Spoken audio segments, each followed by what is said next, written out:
নিচে করেন, নিচে তো মুখ দেখা যায় না, নিচে করেন। পিছনে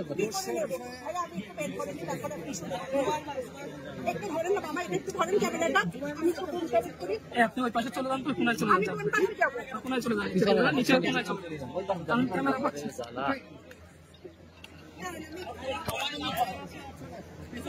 আচ্ছা ভাগ করেন।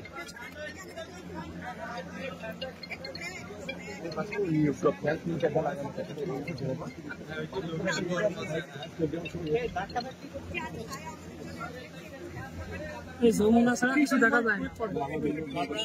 কালকে আপনারা দেখেছেন যে আমরা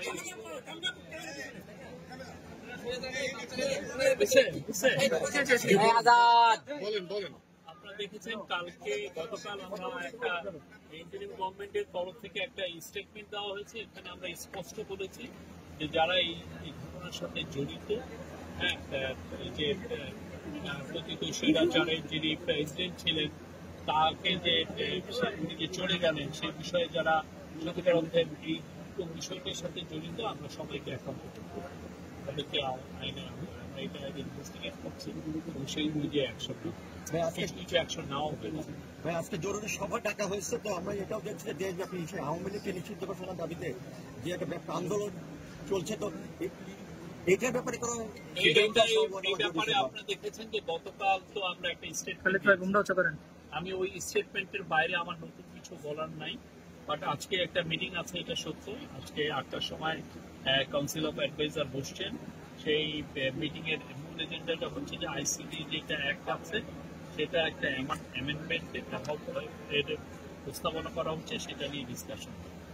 ভারতের যে বাংলাদেশের যে 4টি চ্যানেলের যে ইউটিউব বন্ধ করে দিয়েছে 6টা মোট, ভারতেরও কিছু চ্যানেল যে প্রোপাগান্ডা চালাচ্ছে বাংলাদেশকে নিয়ে, আপনারা কোনো উদ্যোগ নিচ্ছেন না? তাদের প্রোপাগান্ডা দেখছি যে তারা কি ভয়াবহ রকমের বাংলাদেশকে নিয়ে প্রোপাগান্ডা চালায়। এটা ভারতের নতুন কিছু না। ভারতের চ্যানেলগুলো আমরা অনেকদিন ধরে দেখছি যে তারা যা তা নিউজ করে, এটার কোনো মিনিমাম কোনো স্ট্যান্ডার্ড নাই। সেই কম্পারিজনে যদি বলেন যে বাংলাদেশের যে চ্যানেলগুলো বন্ধ করা হয়েছে খুবই আনফর্চুনেট, তাদের কোনো সুনাম আছে।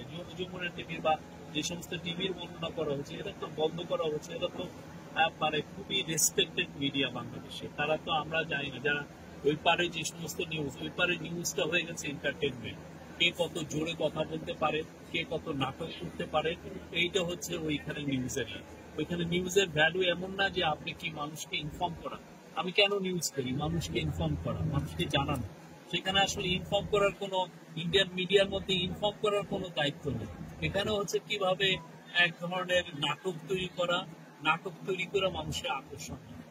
হ্যাঁ, সেখানে কোনো রেসপন্সিবল জার্নালিজম ইন্ডিয়ান মিডিয়া, এবং আমরা দেখেছি যে ইভেন যারা রেসপেক্টেড মিডিয়া তারাও আসলে করে কিনা এখন আমাদের তো যথেষ্ট সন্দেহ আছে। আমরা যখন ইউরোপে গিয়েছি, ইউরোপের অনেক রেসপেক্টেড মিডিয়া আমাদেরকে বলেছে যে দেখো ইন্ডিয়ান মিডিয়া এটা নতুন করছে না, এটা কিন্তু অনেক অনেক পুরনো অভ্যাস। আমরা আসলে এতকাল তো দেখিনি, কেননা এতকাল তো এরা আসলে পতিত স্বৈরাচারের সমর্থক ছিল। হ্যাঁ, এখন পতিত স্বৈরাচার যে চলে গেছে, এদের মাথায় এক ধরনের বাজ পড়ার মতো অবস্থা। তো সেই জন্য যা তা প্রতিদিন দেখবেন যে এক গাদা মিথ্যা কথা বলছে সকাল থেকে রাত পর্যন্ত, এবং পুরোটাই হচ্ছে একটা এন্টারটেনমেন্ট। মনে হচ্ছে যে আমরা সোপ অপেরা আছে না, এরকম আমরা নাটক দেখছি। সেগুলো চ্যানেল বন্ধ করার বিষয়ে বন্ধ করাটা তো আমরা বন্ধ করলে আরো ওদেরকে বৈধতা দেওয়া হয় যে না ওরা খুব ভালো ছিল, আমরা বন্ধ করে দিয়েছি। কিন্তু মানুষই দেখছে না, বাংলাদেশের কোনো মানুষই আসলে ওদের নিউজ তেমন একটা দেখছে না। আমরা জানি ওরা কি মিথ্যা নিউজ দেয়। কিন্তু বাংলাদেশের কি পাল্টা ব্যবস্থা নেওয়ার কোনো প্রয়োজন? পাল্টা ব্যবস্থা সত্যিকার অর্থে আমরা চাই যে বাংলাদেশের যে মিডিয়া, আমরা ওরা যে ধরনের মানে যে কাজটা করেছে সেটা আমরা করতে চাই না। আমরা এগুলো করে সত্যিকার অর্থে আমাদের লাভটা কি? কেননা সত্যিকার অর্থে ওরা যে ধরনের মিথ্যা নিউজ দেয়, আমাদের সবাই জানে কি পরিমাণ মিথ্যা নিউজ দেয়। পুরোটা একটা নাটক, একটা তামাশার একটা শো হয়। কিন্তু আমাদের কেউ দেখেন, আপনারা কেউ দেখেন ইন্ডিয়ান চ্যানেল না?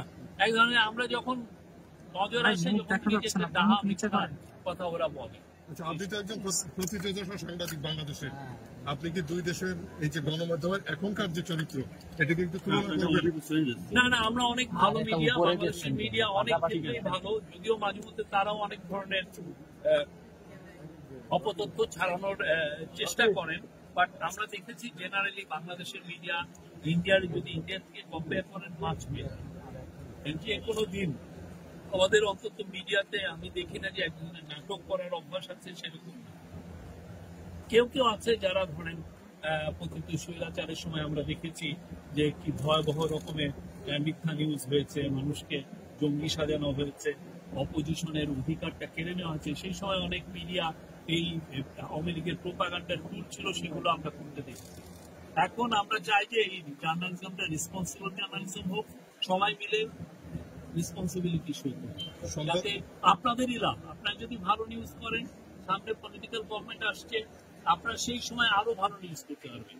এখনই আমরা চাই যে ফ্রিডম অফ স্পিচটা, মানুষের যে কথা বলার যে অধিকারটা এখনই ডিসক্রিমিনেশনাল হোক, যাতে পরবর্তীতে কেউ আপনাকে অ্যাটাক না করে, কেউ যেন আপনার অধিকারটা কেড়ে না নেয়। সেই জায়গাটা আপনারা এখন আপনারাই তৈরি করতে হবে ভালো রেসপন্সিবিলিটি। সম্পাদকদের কেউ কেউ বলছেন, একটা অনুষ্ঠানে বলেছেন যে অনেকের বিরুদ্ধে ভুয়া মামলা দায়ের করা হচ্ছে। এটা কি আমরা করেছি? ভুয়া মামলা কারা করেছে?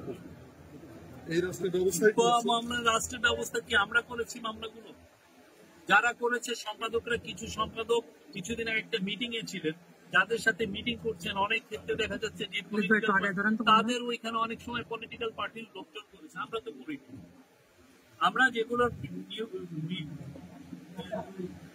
কেস হয়েছে সেই কেসগুলোকে আমরা ইনভেস্টিগেট করছি, করে দেখছি যদি, এবং আমরা এটাও বলেছি যে এই যখন ইনভেস্টিগেশনের পর্যায়ে কারো প্রতি কোনো হ্যারেস্ট হবে না, কেউ হ্যারাসমেন্ট হবে, কাউকে কি আমরা হ্যারেস করছি? আপনি কেশবপুরে ইতিমধ্যে মহাকবি মাইকেল মোহন দত্তের বাড়ি ঘুরে এসেছেন।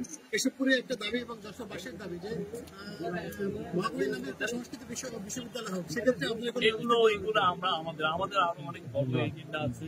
বাংলাদেশের বিশ্ববিদ্যালয় সংখ্যা অনেক, যেগুলো আছে সেগুলোই আমরা থ্যাংক ইউ।